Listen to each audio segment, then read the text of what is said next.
Thank you.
and friends here on what is a very special day for you, your Macquarie University graduation ceremony. Firstly, I would like to ask you all to please ensure that your mobile phone has been switched off. There are a couple of items I need to run through before the ceremony starts. Firstly, you are all welcome to take photographs during the ceremony. However, we do ask that you remain in your seats so that you do not impede the view of the other guests. Under no circumstances should anyone stand in the centre aisle or approach the stage. Please note that this ceremony will be streamed live on the Macquarie University YouTube channel. Should we have a situation that requires us to evacuate the building, please follow the instructions of our security staff. There are 4 exits from the graduation hall, 1 in each corner of the building, 2 in the back corners and 2 in the front. You will also find our safety information on the back page of your program. Plaques, frames and photography services are available in the atrium building next to the refreshments marquee. If you have pre-ordered a frame or plaque, please make sure you collect it there today. In a moment, the Chancellor of Macquarie University, the Honourable Michael Egan AO, accompanied by the academic procession, will enter the graduation hall. When the procession has arrived on the stage, Advance Australia Fair will be performed and you're invited to join in the singing of our national anthem. Ladies and gentlemen, please stand for the academic procession.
Please be seated.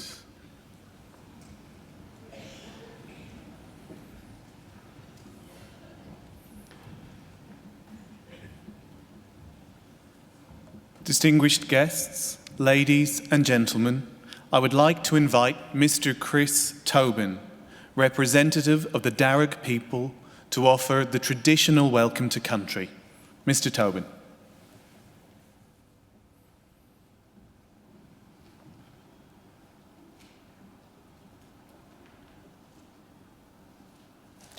Thank you. Budju Molinawul, everyone. Good morning. Nalawa. Welcome. I belong to one of the local Aboriginal families of the Darug people, the traditional custodians over this part of the country. I wish to firstly pay my respects to the country and its people, and to thank the university for their acknowledgement of us and the invitation to welcome you here this morning. The acknowledgement is important for our people and much appreciated. My family descend from Yarramundi, a respected elder and cleverman of the Burrabrongal clan during the early years of colonisation. He saw that our survival in this new world could best be secured if we could learn more about it. And so he enrolled his daughter, Bulungari, or Maria, into the Native Institute, a school set up in 1815 by Governor Macquarie himself, offering formal education to Aboriginal children. She studied there for several years and used her newly acquired skills to lobby and ultimately secure some land for herself and her family out along the Richmond Road. Other Aboriginal families soon joined them, and it became known as the Blackstown, where the present-day city of Blacktown gets its name from. We are very proud of her, as I'm sure your families are of you here this morning. And with good reason. Your success is our success. Your advancement is our advancement.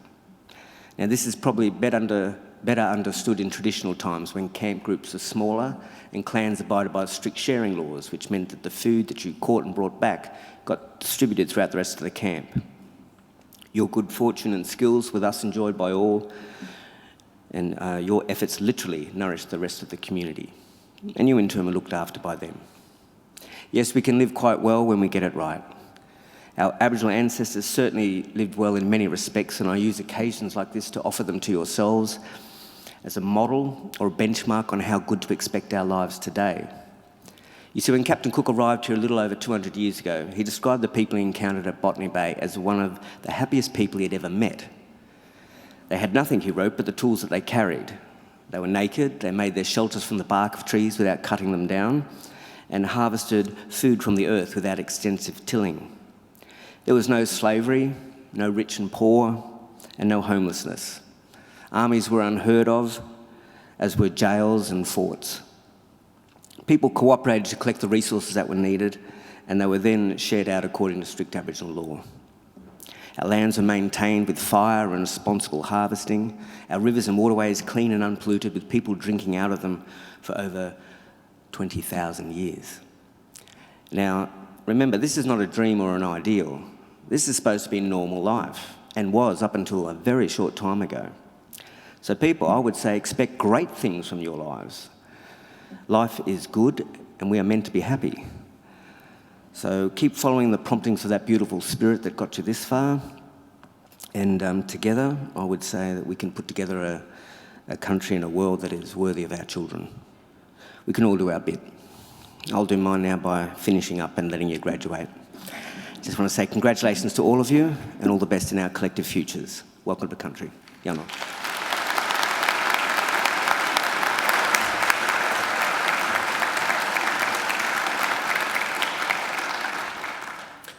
Ladies and gentlemen, I'm pleased to introduce the Chancellor of Macquarie University, the Honourable Michael Egan AO.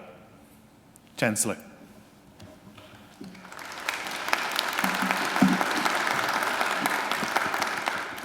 Chris Tobin, thank you for your welcome to country.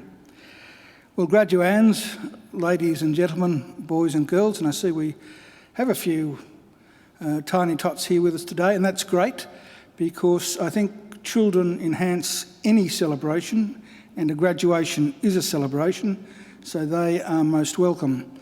But if they're anything like I was 66 or 67 years ago, they will find it very difficult to sit still for an hour and a half or be quiet for an hour and a half, and I don't expect them to do that.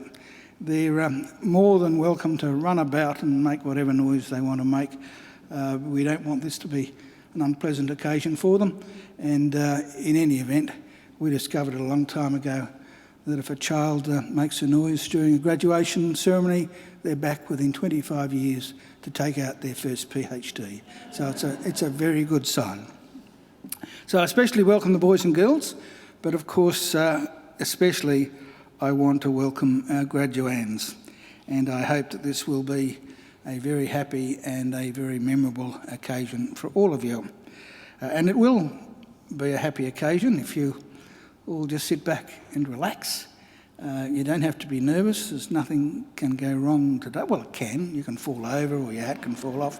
We take those things in our stride. But just keep in mind, you've already passed your exams, so you're not going into the exam room. You're coming to collect your degree. So sit back, enjoy the day.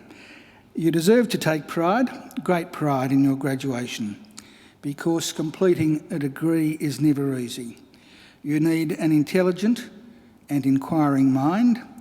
You need determination and perseverance, and you need to make many sacrifices. So welcome and congratulations to each and every one of you. Today I also want to welcome, and especially welcome, those of you who are sitting on that side of the room or behind our graduands as their invited guests. Because if you think about it for a moment, you've all obviously done well too. The very fact that you're here, the fact that you've been invited by one of our graduands to share one of the great days of their lives is proof positive that you have been very important in their lives and in the successes that we celebrate today. And I don't want you to think either that observing today's graduation is the end of your role, because I have another very important service for you to perform for our newest graduates, as they will soon become. I want you to make sure that the degrees they receive today are never, ever put in a bottom drawer, but are always proudly displayed in a position of prominence. In other words, if our graduands are too self-effacing or shy to proclaim their own success, you make sure that you do it for them. Now, the ceremony that we're about to participate in is one of the world's oldest social rituals. For centuries, graduates have been donning robes just like the ones our graduands are wearing today and participating in ceremonies just like this one. Indeed, I'm told that there are some 50 universities in the world which can trace their history back more than 500 years. Now, Macquarie, of course, by comparison, is only very young. We celebrated our 50th Jubilee year only last year. We proudly take our name from Australia's greatest colonial governor, Governor Lachlan Macquarie, a man whose greatness and achievements were never acknowledged by his contemporaries, but only by history. Now, those of us who went to school in New South Wales learned that Macquarie was a great builder. But his greatest legacy had nothing to do with bricks and mortar.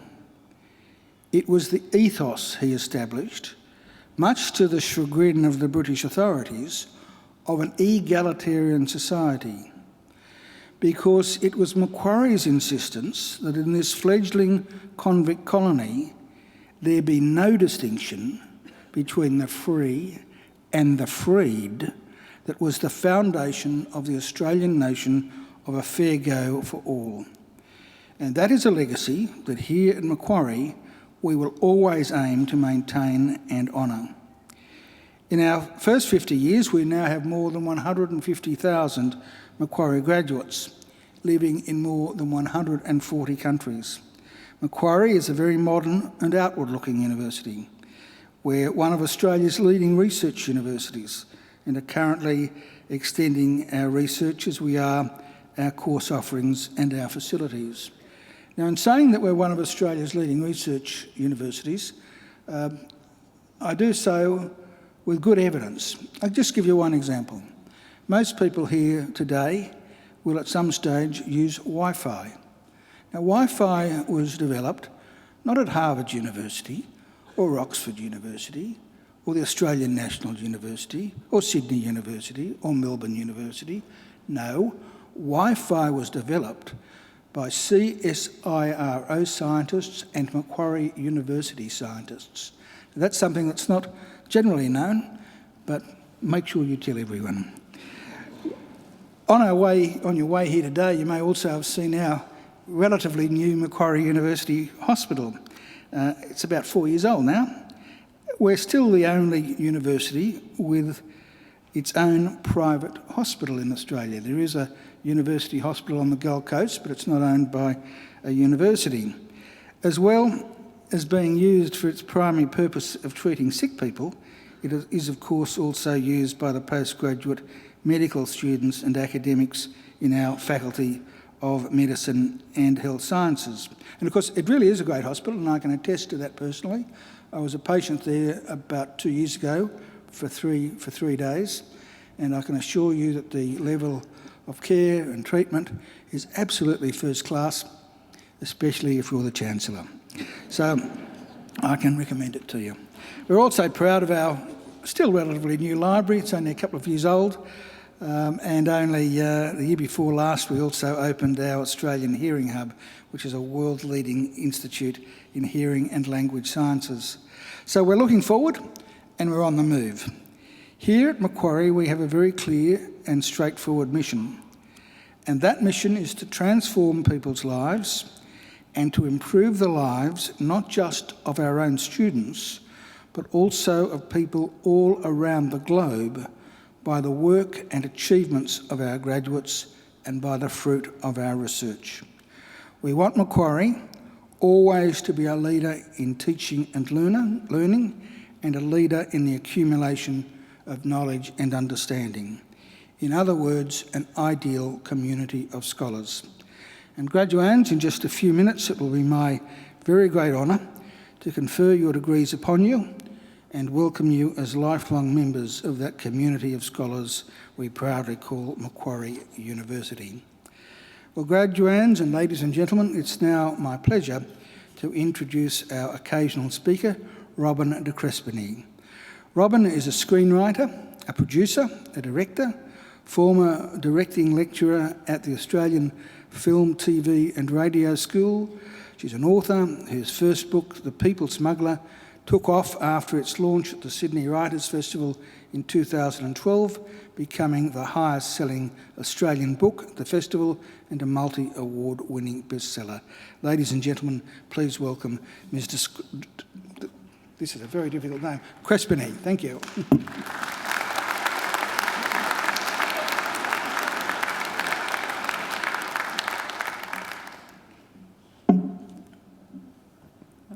Lift this a little bit. So I would like to acknowledge the Chancellor. Thank you so much for having me here.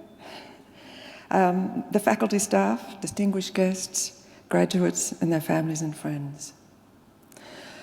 I'm honoured to be here today to witness this very special landmark in your lives. It is a competitive workplace you will be entering, but Macquarie University has endowed you with experience and knowledge that will put you ahead. It is an enormous accomplishment what you have achieved.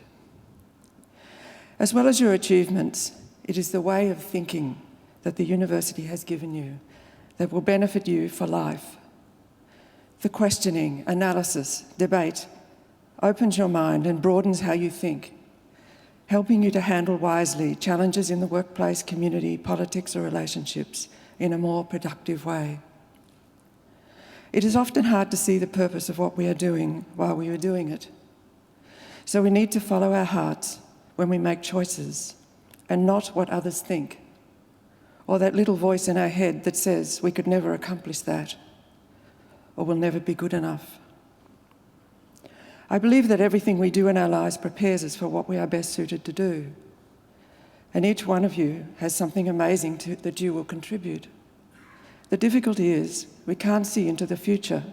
We often don't know the purpose of what we're going through until we look back. So we must follow our intuition because it's the only guide we have. As a child, I rode horses and had a pet kangaroo on a farm in Victoria. My 3 sisters and I had unrestricted freedom and ran wild. We were a very close family until one day, as we reached secondary level, we were sent off to a girls' boarding school.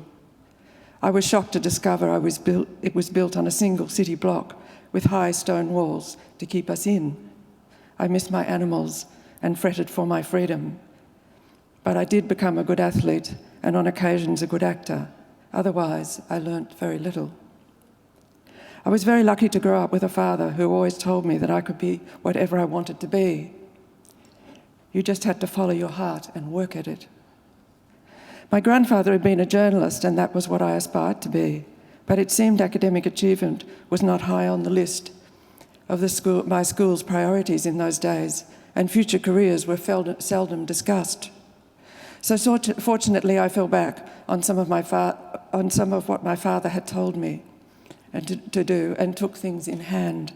I wrote to the newspaper editors directly. They all advised me they required a university degree. This was not good news for me, as I spent most of my schooling at the back of the room, staring out the window, devising means of escape and dreaming of my freedom, until one day Mr. Kretzer walked in. She was young and sweet and a person we could all relate to. She talked about relationships, brought excitement back into books, and introduced us to theatre and acting. A few years later, another miracle occurred. Mrs. Keating, a second English teacher, introduced us to Shakespeare and Julius Caesar. Suddenly we were talking about the big items: honour and betrayal, loyalty, ambition, friendship and trust. She spoke of motivation and what was underneath.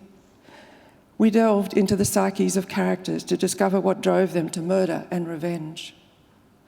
Each class thereafter I moved closer to the front of the room. Later, wrapped in a sheet, I enthralled an audience with my performance of Mark Antony, a role I learned by being the tallest in the class and a tomboy, and was one of the few in my year to go to university to study literature. I turned out not to be a good student at university either. When I went to the library, I looked around at all the students sitting at the tables with their heads down and wondered what they were doing. I was a slow reader, so I couldn't keep up. So instead, I would go to the movie of the book, such as Tom Jones, and got a high mark for a paper I presented on it. Now, I'm not suggesting the students at Macquarie should have done this, but I was following my heart like my father had said, and was simply trying to get this degree so I could be a journalist. Unfortunately, the graduate degree was taking 3 years, so I soon veered off the path and began to search for something more interesting. I set up the first musical society at La Trobe University. I put on lunchtime concerts with top Melbourne bands and intimate evenings of folk and blues. I became the music convener for the Combined Universities Arts Festival in Melbourne. I adopted a lost dog which hid in my college room, and I joined the demonstrations against the Vietnam War. These were wild and heady times, and I forgot my mission of getting a university degree. Instead of becoming a journalist, I married one. This is where I lost my way. He was a wonderful, wise man and a fellow university student, but I had got my romantic heart and my intuition for the road I wanted to travel confused. My husband joined the ABC in Sydney as a current affairs reporter, and I finished my degree at Sydney University. I had no idea how to move forward and began to feel like a failure. It wasn't long before our marriage was over and I set off on an aimless pursuit of purpose across Asia. I was travelling to escape my sense of doubt and belief that I had any value. I lost my faith in my father's words and grovelled in my failure. It was not until many years later, when I was teaching film directing at AFTRS, it's just up the road, Australian Film, Television and Radio School, that I understood the value of what I was experiencing. Dare to fail, I would say to my students. Don't just do what you know. Try something you have never done before. Take a risk. Let yourself feel the pain and frustration. Embrace your failure and you will learn from it. It opens your mind and makes you think more deeply. It gives you depth and strength. It makes you wiser, a wiser, more thoughtful and understanding human being. When I returned from Asia, I bought a bankrupt wine bar and music joint called the Limerick Castle in Surrey Hills. I was slowly moving further and further away from what I had believed. I'm pretty much tone deaf, but somehow music continued to return to my life. When I sold the bar, I became an entrepreneur touring overseas singers around Australia. Eventually, my wandering took me to America. After 2 years in California and Alaska doing itinerant jobs, like working in a photo lab in San Francisco, fishing salmon and working in canneries in Alaska, where I lived alone on a boat in a frozen harbour, feeling like a snapped frozen fish, I made it to New York. I fell into a job at a production house, and there I discovered filmmaking, and everything began to come together and make sense. Suddenly I felt I was back on track, and my only regret the lost years of wandering in the wilderness. Had not known then, and those years of self-doubt and self-exploration, by pitting myself against loneliness and other cultures, that I was building my insightful and more aware self. I was preparing myself. I was beginning to feel I had something to say about life. I began work as a proofreader for a publishing company in Manhattan, which I could do from my university experience studying literature. I would start at 5 a.m, finish at 11, then go to work as a volunteer on films. I worked in every area until I felt trained enough to do it myself. Then, because I had a graduate degree from La Trobe University, I was able to apply for a postgraduate degree from Swinburne Film School in Melbourne and got accepted. After that, I used my skills from running the Limerick Castle, which I would not have had if I had not run the Music Society at the university, to set up my own film production company. In 2008, I was approached to make a film about Ali al-Janabi, an Iraqi refugee who became a people smuggler to save his family. Even back then, people smugglers were seen as heinous criminals who made themselves rich from the misery of others. However, when Ali was finally brought to trial in Australia, the Supreme Court judge said Ali was more of a freedom fighter and a humanitarian who did what he did for the love of his family, not for evil, and referred to him as the Oskar Schindler of Asia. Oskar Schindler saved so many Jews from Germany. However, when Ali was finally brought to trial, I met Ali and found him to be an extraordinary man who in every way was the opposite to how our press and politicians had described people smugglers. His father had been tortured so severely by Saddam Hussein that he had taken over the head of the family at the age of 10. Ali endured 4 years of torture himself in Abu Ghraib, the most notoriously brutal jail in the world, yet before the age of 30 had got his mother and siblings to safely to the other side of the world. Not only was Ali's story a passionate and personal epic tale about love and loss, overcoming insurmountable odds, endurance and survival, I could see how it could touch people who had previously never asked themselves what they would have done if they were in the same situation. And it could show how it is not all black and white, and could gain respect and compassion for asylum seekers as fellow human beings. It could also get justice for Ali, who had been refused a permanent visa to stay in Australia with his family. I soon discovered through my research and interviews with Ali, his journey was so amazing that I could never fit it into a film, so I decided to write a book. So now I had taken the full circle, and I began to see everything I had done in my life somehow equipped me to be able to do Ali's story justice, and it could be even better than being a journalist. I wrote it in the first person so readers would be able to stand in Ali's shoes and experience his journey as he did. This meant I had to almost become my subject. I had to imagine everything he went through as if I went through it too, in order to describe it exactly. Due to Mrs. Keating's introduction to Shakespeare and my university lecturers in history, sociology and literature, I had the skills to do this and the confidence to take the plunge to write a book, which I'd never done before. Over the 3 years it took to write, I didn't believe I would ever get published, let alone read. But my heart was in it, and I couldn't stop, no matter how depressing the prospects seemed to be. I worked out 8-hour days, 7 days a week. When I got rejections from publishers and agents, I cried, then dragged myself back to my study and pushed through. Then one day, the memory of the agent of a writer friend that I had thought incidental at the time popped into my head, and she agreed to read what I had written to tell me whether it was worth going on. Weeks went by, then one day she rang and said, "It's fantastic." I burst into tears. Within a week, she had 4 publishers bidding for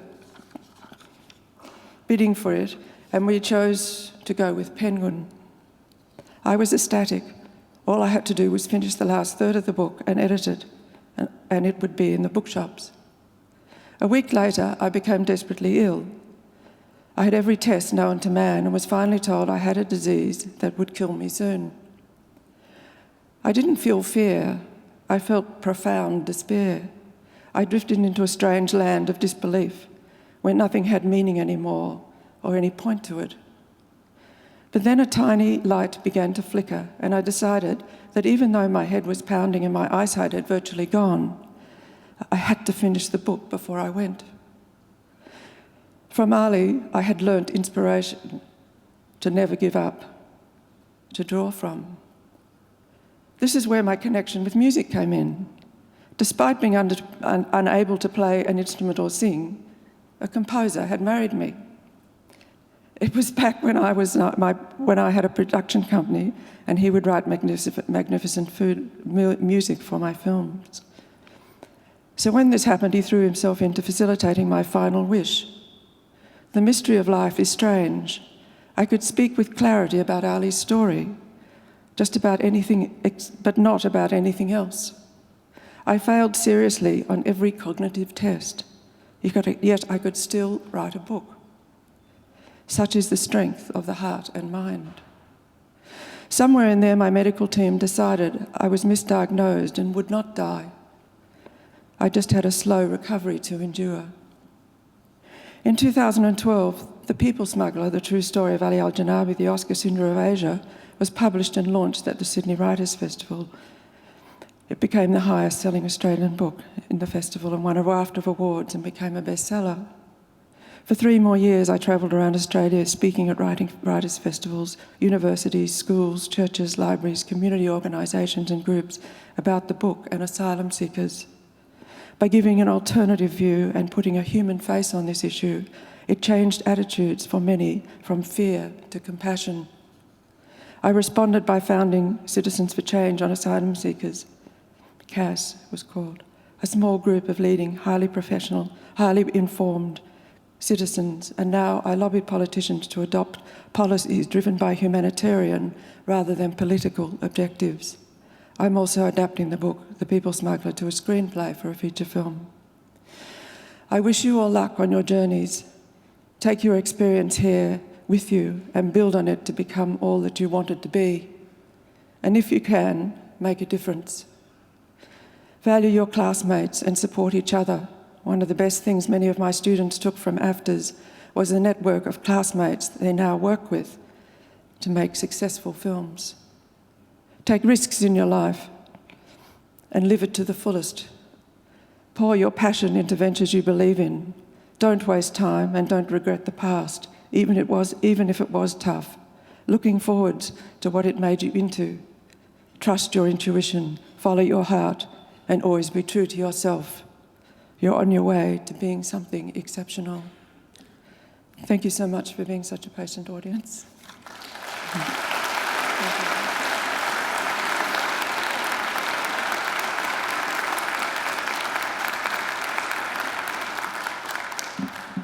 Well, graduands, I'm sure you'll agree that you've been enormously privileged to hear such a great occasional address.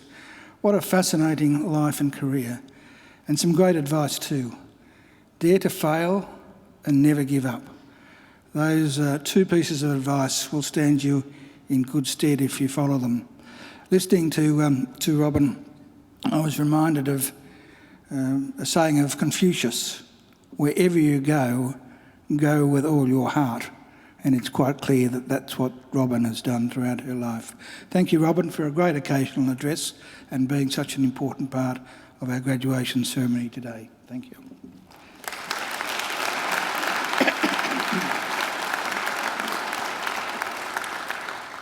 Well, we now come to the part of the ceremony that is the reason we're here, and that's the conferring of degrees. But I have to confess, it is the part of the ceremony that makes me just a little bit nervous, because I was told many years ago that if I conferred a degree on someone who was not eligible to receive it, there wasn't much I could do to take it back. So I have to make absolutely certain that each and every one of you is eligible to graduate today. And for that reason, I'm going to call upon the Deputy Registrar, Mr. Jonathan Wiley, to give me an ironclad assurance that none of you were ever late in submitting an assignment, none of you ever missed a class, and that you passed all the exams that you were meant to pass. Jonathan, can you please give me those assurances?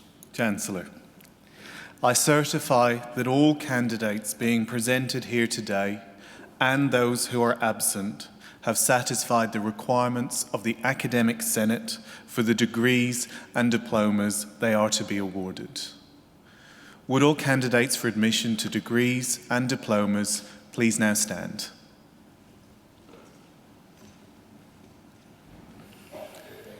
Graduands, in the name of the Council of Macquarie University and by my authority as Chancellor, I admit each of you present and those who are absent to the degrees and diplomas for which you have qualified. Graduates, congratulations.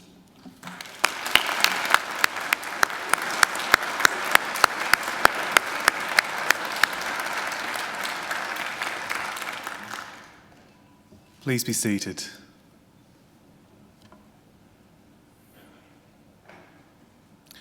Chancellor, the graduates at this ceremony are from the Faculty of Arts.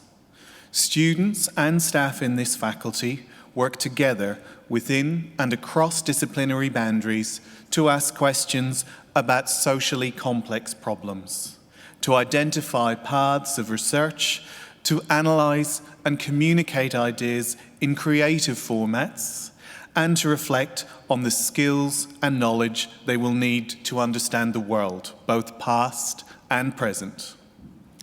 Students are encouraged to use their skills and talents to connect with local and global communities. The faculty includes research and study areas in ancient history, anthropology, English, Indigenous studies, modern history, international studies, law, media, music, communication and cultural studies, politics and international relations, philosophy, sociology, geography and planning, and policing, intelligence and counter-terrorism. Chancellor, I now call on Professor Martina Mullering, Executive Dean of the Faculty of Arts, to present the graduates and diplomates. Professor Mullering. Chancellor, I present to you the graduates from the Faculty of Arts whom you have admitted to degrees. I present the graduate to the honours degree of Bachelor of Ancient History with First Class Honours, Matilda Stevens.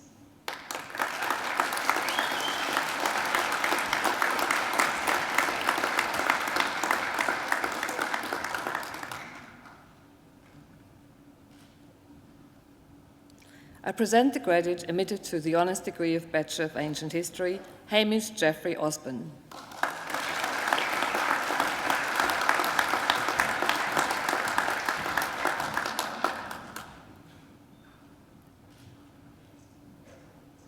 I present graduates admitted to the degree of Bachelor of Ancient History, Rachel Amy Hepworth.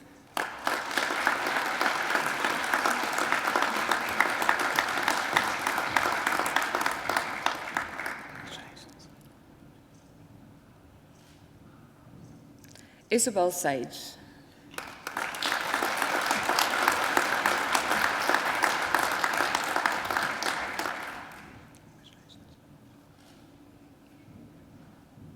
I present graduates admitted to the degree of Bachelor of Arts, Firos Apsi.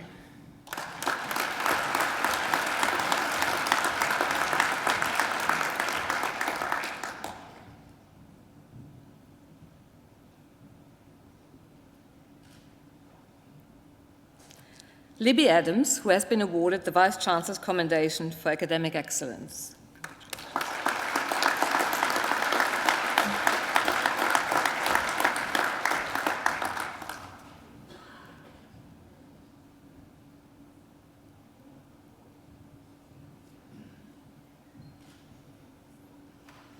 Roxana Ali Dawoodi.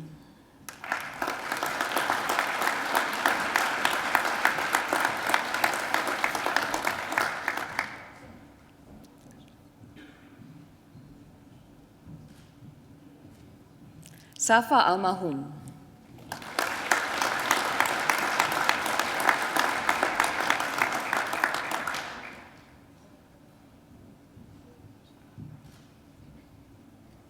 Manas Bokan.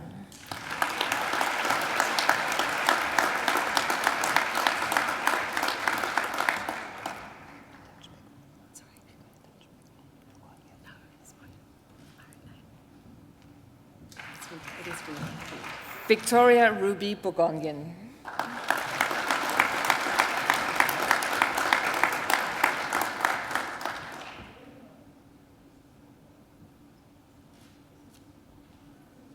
Timothy Bradley.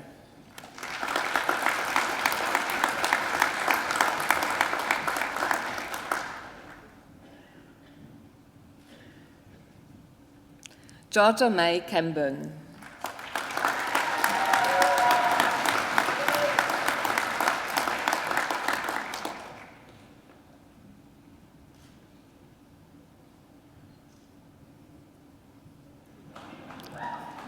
Sarah Emily Cameron.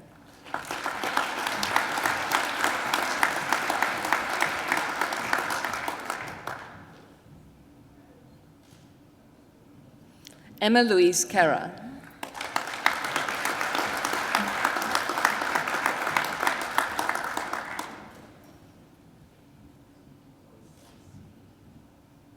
Julia Comte.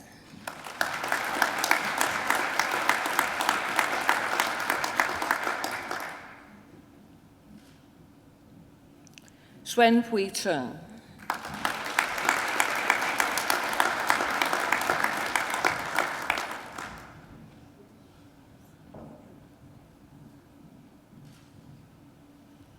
Rowan Cook.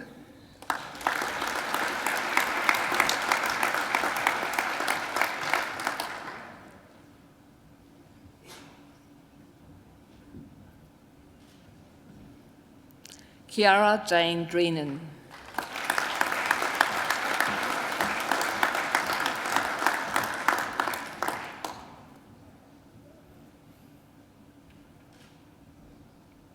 Mitchell Dudley.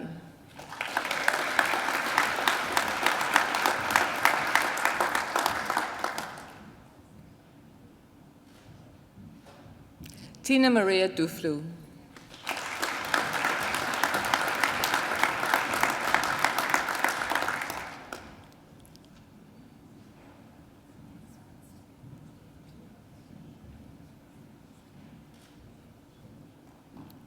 Frank Stanley Dyball.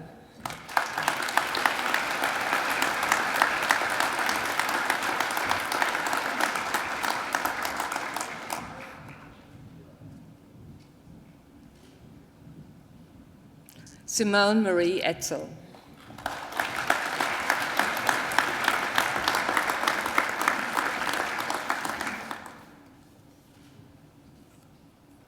Madeline Rebecca Giorgio.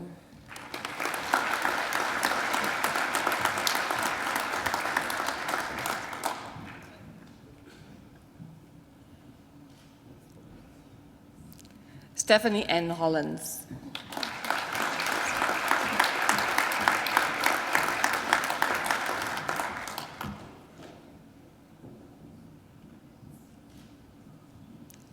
Jennifer Morgan Hollings.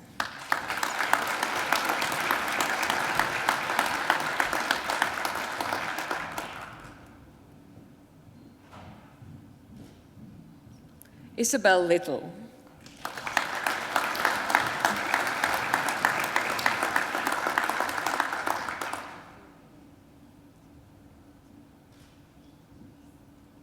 Sinead Archer Martin.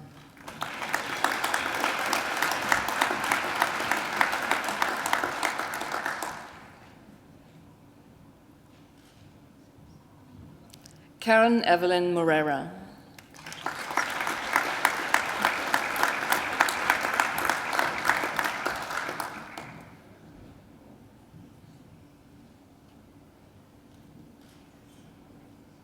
Scott James Murrells.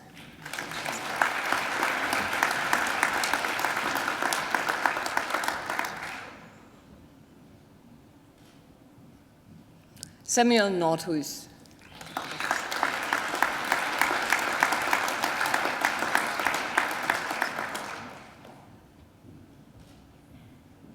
Crystal N. Prasad.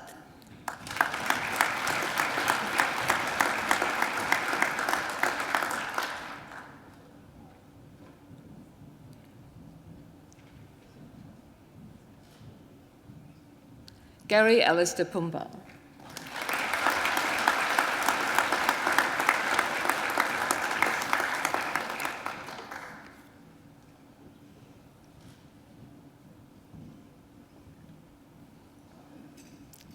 Karina Marie Vriegel.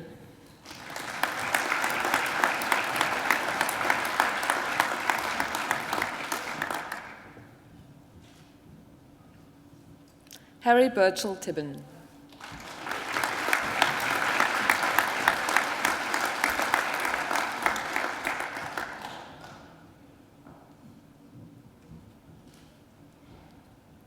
Catherine Ticehurst.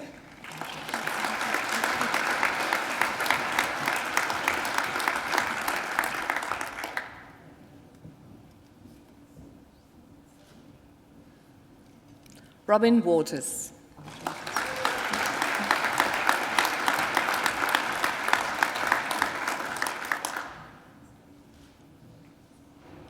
Wolf Maxwell Wiener.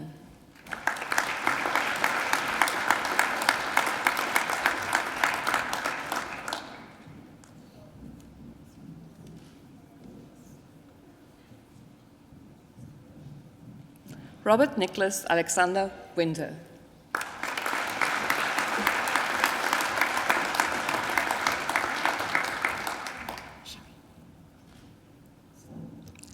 Shirley Chu.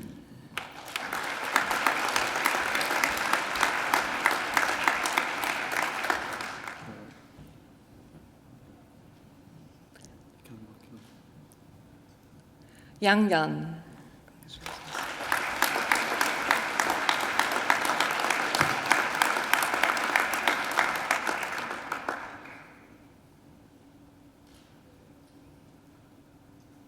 Luke Nathan Yates.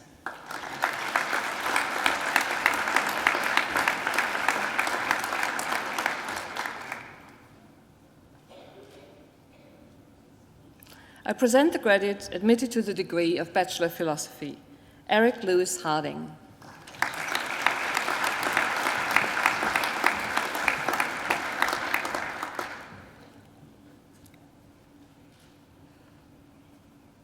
I present graduates admitted to the degree of Bachelor of Social Science, Radmila Borkovic.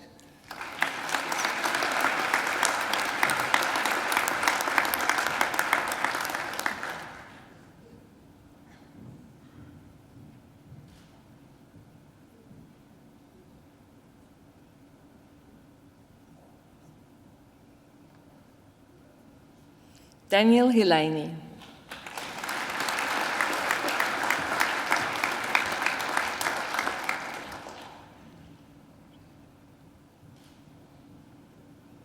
Eliza Payenda.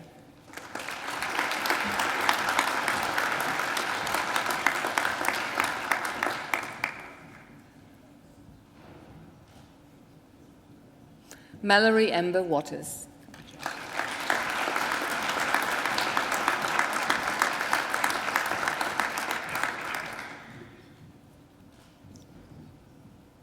Rebecca Youssef.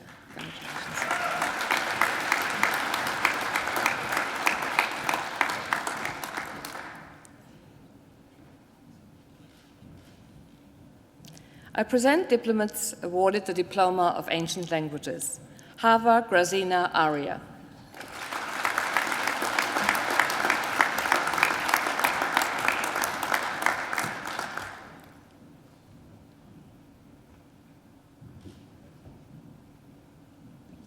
Ash Craig Cordiner.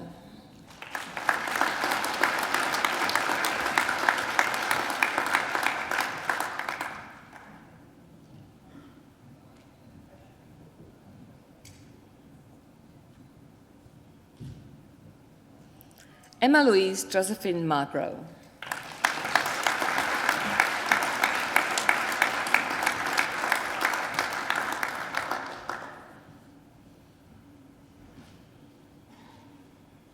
I present the graduate admitted to the degree of Master of International Communication with the Master of International Relations, Zara Noor Sahib.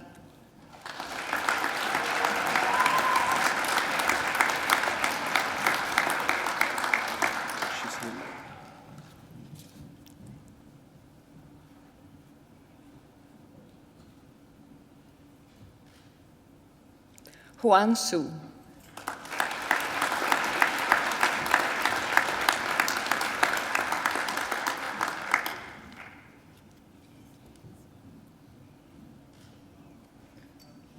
I present graduates admitted to the degree of Master of Arts. Tracy N. Viertel.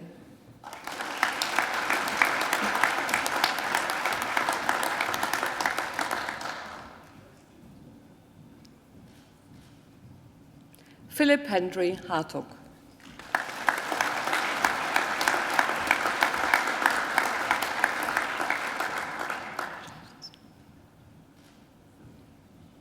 Catherine Mary Seal.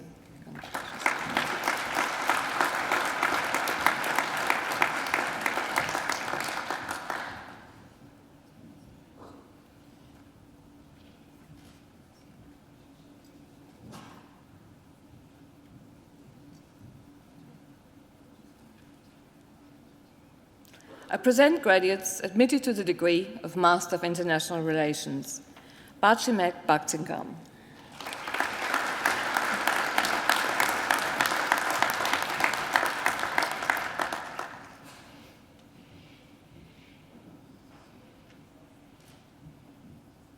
Flauser Becker.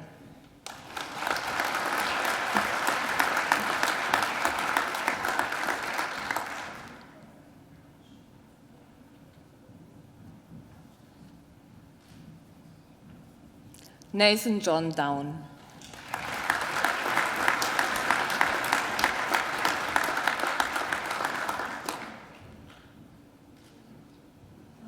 Charlene Garcia.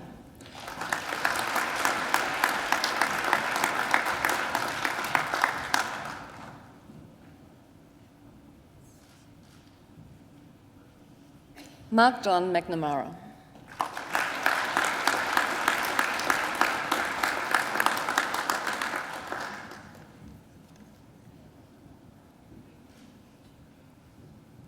I present graduates admitted to the degree of Master of Policy and Applied Social Research. Pardon me.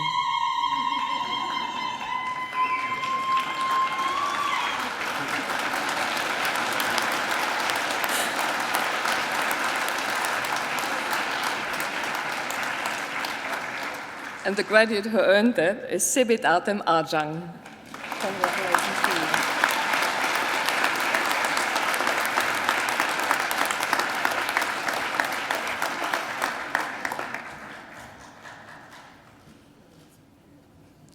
Karen Emma Burrows.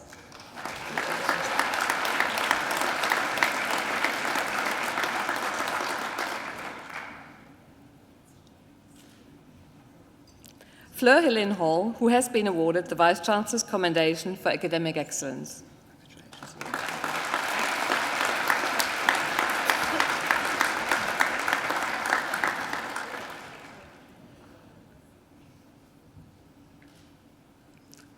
Catherine Jones Torres.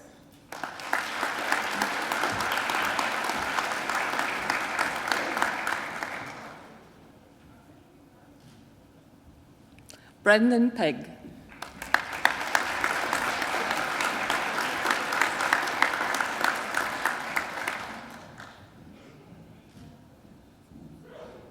Michelle Debbie Ponder.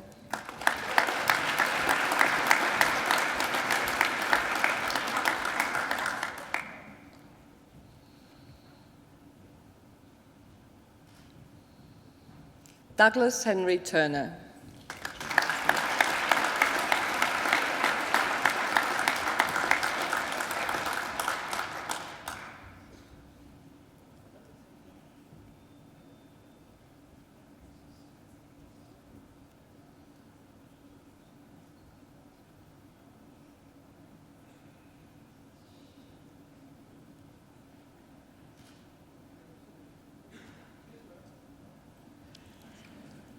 Bifan Yi.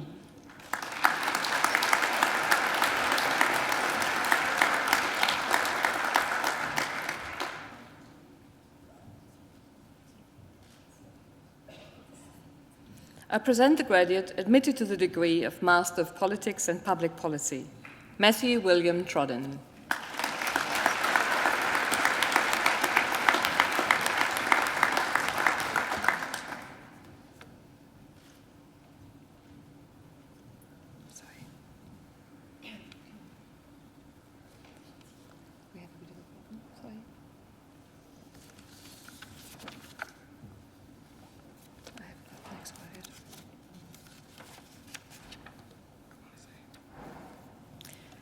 Pardon me.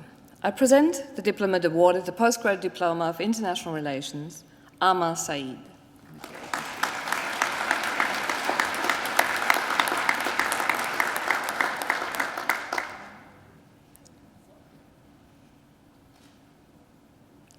Mary Louise Wroblewski.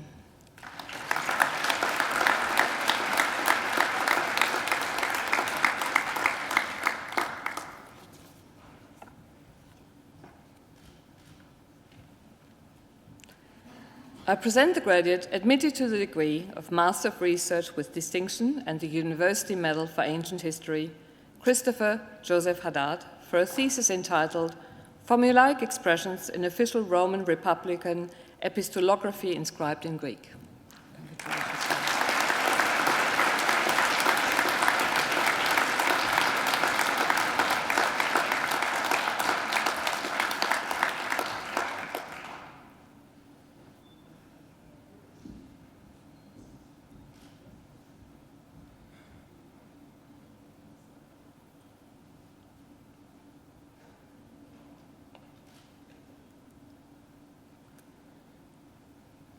I present the graduate admitted to the degree of Master of Research and the University Medal for Ancient History, Matthew James O'Farrell, for a thesis entitled Neither Just nor Kingly, Defensive Responses in Sasanian Historiography.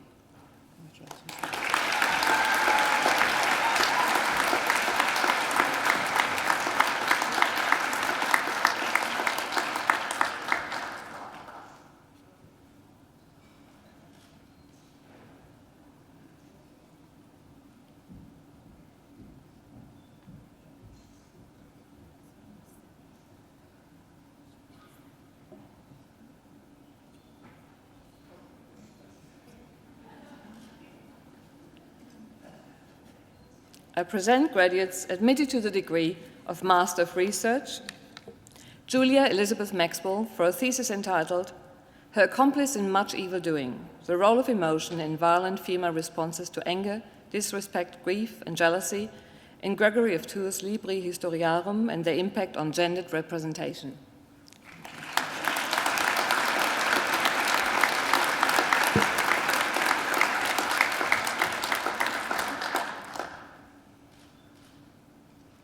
Elizabeth Marjorie Thompson, for a thesis entitled Body as Archive, The Presence of History in Dance.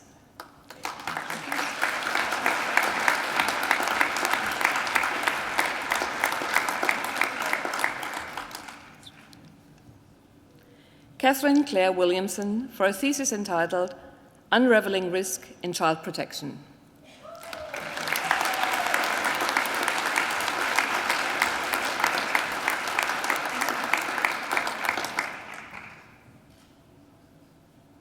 Alexander Wood, A Lost History of Christian Communities, Unidentified Greek Homilies on Papyrus in Egypt during the 4th to 7th century CE.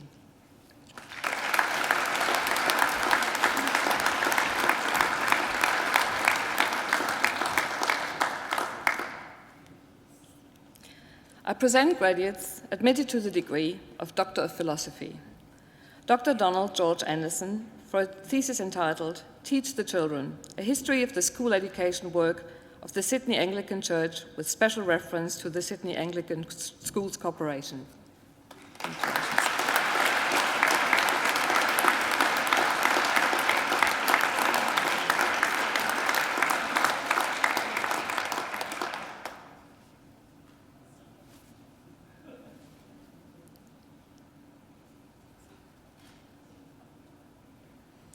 Dr. Govan Khalid Aziz for a thesis entitled Denying the Right to Resist, Western Notions of Middle Eastern Revolutions and Resistance.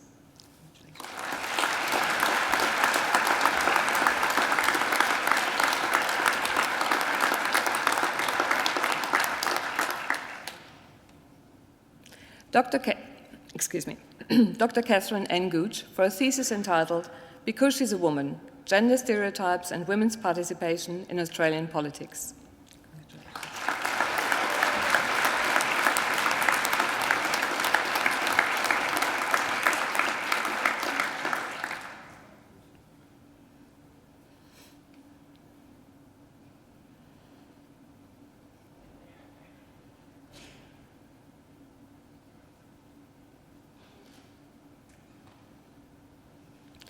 Dr. Miral Zakaria Ahmed Hassan Lashin for a thesis entitled The Nobles of El Qusiyya in the Sixth Dynasty, Archaeological and Historical Study.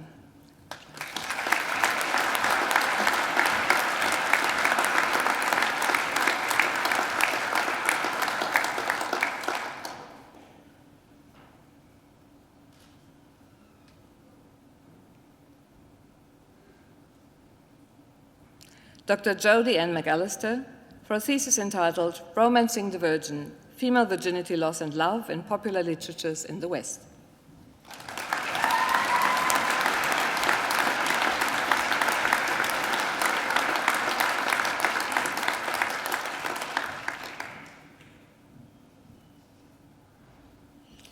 Dr. Ian Christopher Mickey, Philosophers in the Desert, the Origins and Development of the Monastic Worldview, held by Vagrius Ponticus and John Cassian.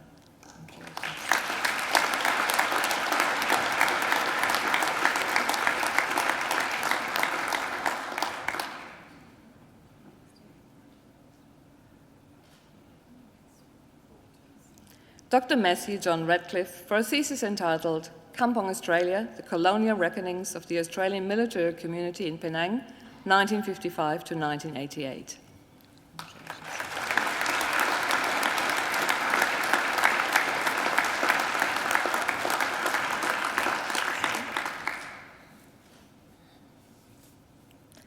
Dr. John Shanahan for a thesis entitled Artaxerxes II.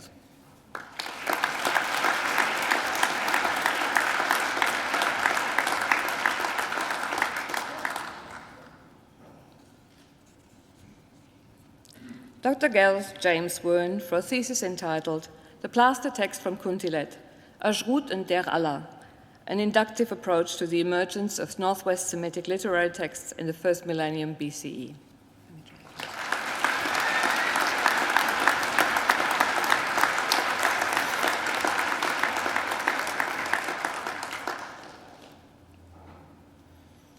Chancellor, included amongst the awards being conferred this morning is the posthumous award of Doctor of Philosophy to Dr. Megan Cheryl Susan Stevens for a thesis entitled Multimedia and its Implications for the News Message. Despite her extremely debilitating illness, Megan showed enormous courage and determination in completing a very fine PhD thesis well within the allotted time.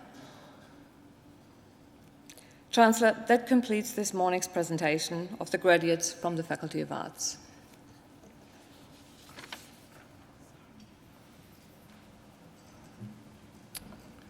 Chancellor, I now call on Ms. Fleur Hall, who has graduated today with a Master of Policy and Applied Social Research, to give the graduate response on behalf of the graduating group.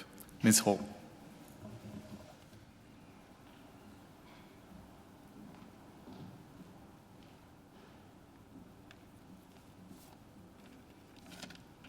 Chancellor, members of the university, graduates and guests, I last attended a graduation ceremony at Macquarie University 34 years ago. Not my own, it was Dad's MBA, and I was a 1-month-old. 8 years later, it was Mum's turn. One day, the relentless stroke of the typewriter stopped, and she graduated with an arts degree in English and History from Sydney University. I kind of missed the noise the typewriter made as Mum produced one brilliant essay after another. It was the soundtrack of my childhood. Studying, working, raising children, it's the notorious balancing act. And I never stopped to think about how it all fitted together. I just accepted it, as little children do. And anyway, frequent trips to university were fine with me. I always got a Birdie Beetle chocolate there, especially if there was a long wait on the quadrangle grass whilst Mum looked up her results on those enormous notice boards. It's only now, as a parent myself, that I see the inherent value in her undertaking and how much effort it must have taken with no computers, no internet, and a clearway in operation on Parramatta Road. It all must have left its mark though, because after a few years of practicing as a lawyer, I decided to undertake postgraduate studies myself. I had a new baby, and I decided to stop work and take care of her full time. I already knew that commercial law was not for me, and when a friend from my mother's group mentioned that she worked as a social researcher, I remember saying to her, I think that's what I'd like to be when I grow up, because I did feel young, and I knew I wanted to do something more people-based. My friend recommended the Policy and Applied Social Research course at Macquarie. The coursework looked interesting and relevant, and I saw that I could do a lot of it online as an external student, which suited me with a baby. I signed up. It was a good decision. The teaching was consistently excellent. We were encouraged to think critically, to analyse, to see connections, to be clever. As students, we had opportunities to learn from each other. Many were already working in their fields and had valuable contributions to make during tutorials. It was collegiate and congenial, as university should be. Along the way, I developed an interest in the concept of well-being, and I was able to pursue this in the sociology and politics units I undertook. It was a long road. I only ever did one subject at a time. I studied over summer, on freezing winter nights, on public holidays, and while my kids slept. Studying can be lonely, and sacrifices have to be made. We all know that. These feel particularly intense when you have small children, but the longer-term vision of changing careers and using the time I had at home with the children to achieve it was something my partner Dan and I never lost sight of.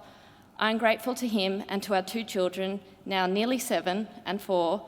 Their encouragement and support was crucial. I've recently started work at the Department of Social Services in Canberra in settlement policy for humanitarian entrants, which has come at an interesting time. It feels good to put my masters to use, hopefully in a way that will help people who have lost so much to rebuild their lives.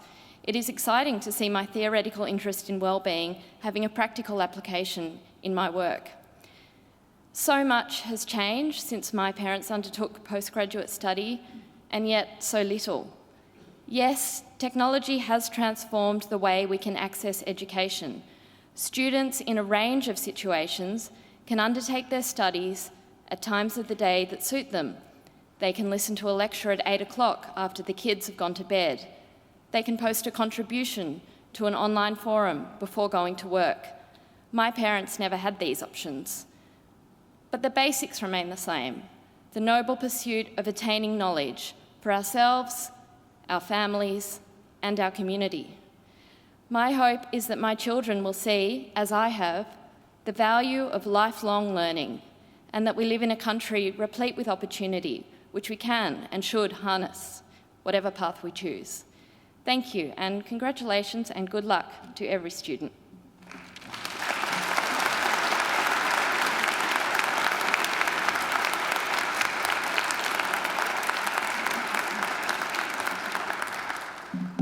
Well, Fleur, congratulations not only on your master's degree, but also on a fine speech. And thank you for coming back to study, and thank you for choosing to come to Australia's best university, Macquarie University. And if you want to enrol in something else, you're most welcome to do that too. But it sounds to me that you chose your parents wisely. It's the most important choice anyone can make in life, and it seems that they put you on a very strong path. So congratulations, and I do hope that you have a very long association with Macquarie University. Once again, congratulations.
Well, I mean, that wasn't too bad, was it?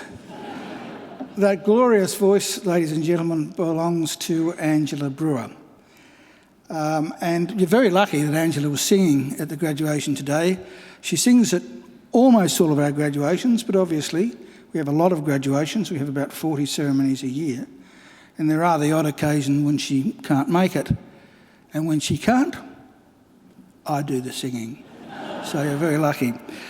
Someone once asked me recently, what's the best thing about being the Chancellor of Macquarie University? I thought for a little while, and I said, I get to hear Angela sing 40 times a year. She is just fantastic. I think she deserves another great round of applause.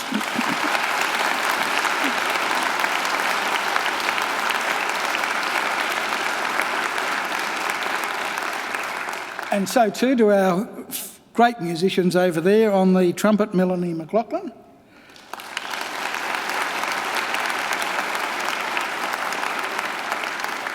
And on the organ, Dr. James Forsyth.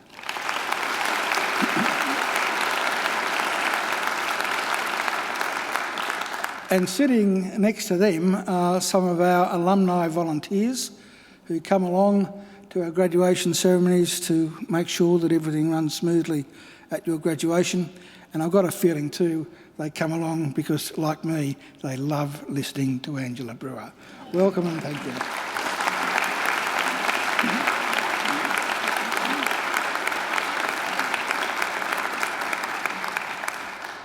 Well, graduates, this ceremony marks the end of one stage in your relationship with Macquarie University, but it is certainly not the end of your association with Macquarie. From today on, for the rest of your lives, you are part of the bigger Macquarie family, which is our alumni, and part of the network of 150,000 Macquarie alumni spanning the globe.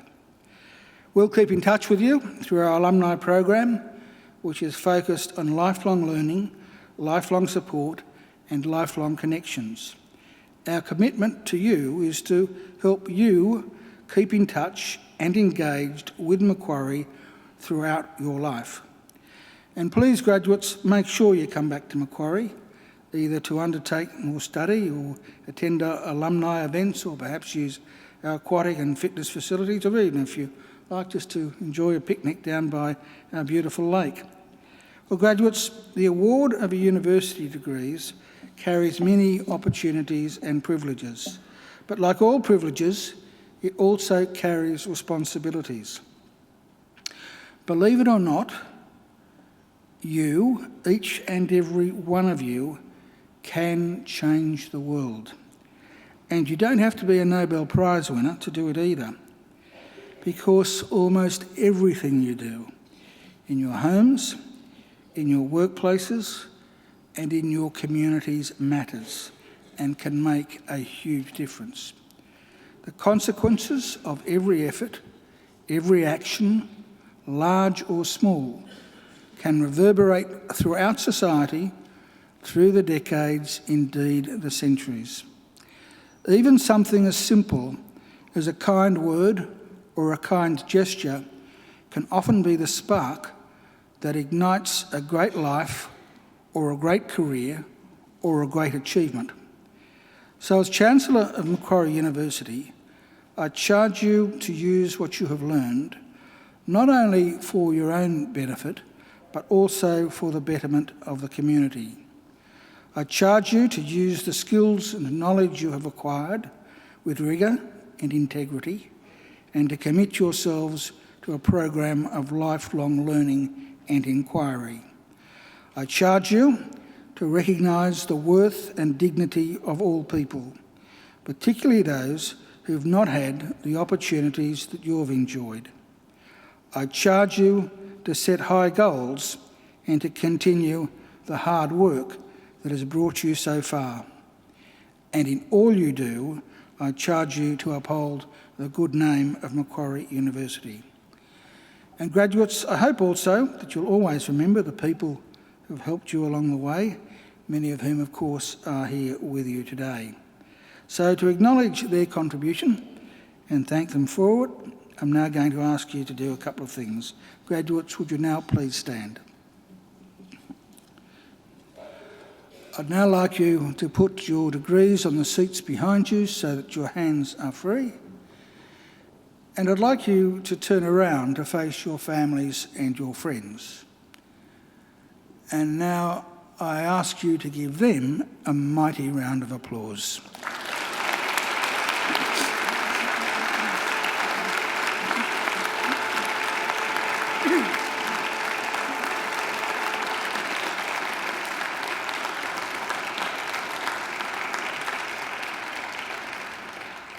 Graduates, you can turn around, but don't sit down just yet because we'll be moving out soon. Here on the dais behind me are representatives of our academic staff who've supported you throughout your journey here at Macquarie, and I'm sure you'd like to join me in thanking them also.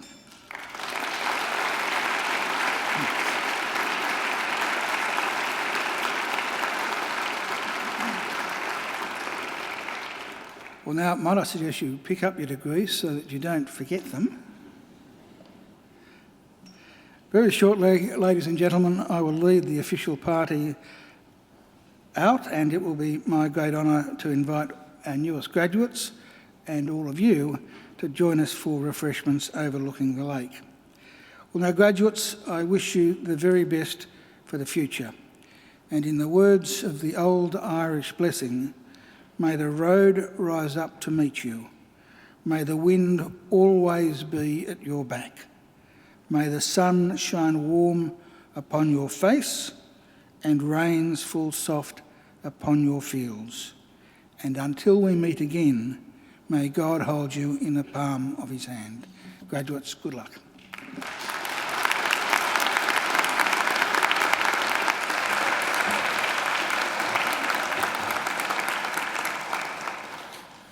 Ladies and gentlemen, the official party will now leave the graduation hall through the central aisle and will be followed by the graduates. Would you please now stand and remain standing until the last of the graduates have processed out?